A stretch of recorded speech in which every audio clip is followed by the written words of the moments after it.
कहता ना नंबर आवा हो उनको तो नंबर आवे हम नहीं जानना थे। अच्छा हाँ याद पड़ भाई 95 500 छोट 98 800 मोट इहो नहीं खेलागत ई ना का हो ना ना ना ना भैया ई ना हो रुको रुको 98 800 चाकर 99 900 पातर हाँ लागल तबा। हेलो का धन ऐसे काहे करत ताड़ू का करत बताओ नंबर दे के माने दे के हटा ले तड़ी कोनो बात भई दे हम तो रउआ के नंबर दे के एकदम फेरा में पड़ गई नी जी का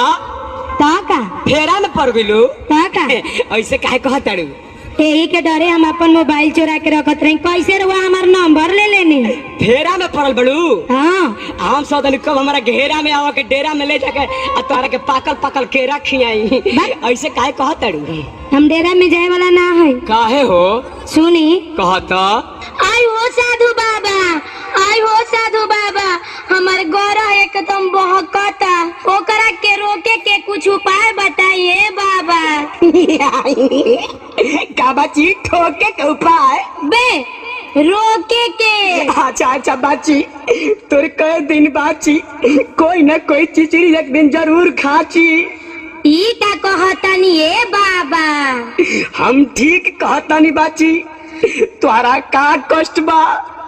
पहले हमारा के भाग रेखा देखी का लिखता दिखाओ बच्ची दिखाओ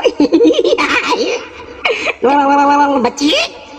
काम कुंडली भाग रेखा काम कुंडली भाग रेखा बच्ची तोरा हाथ में रेखा बड़ी बढ़िया कहता का लिखल बा ए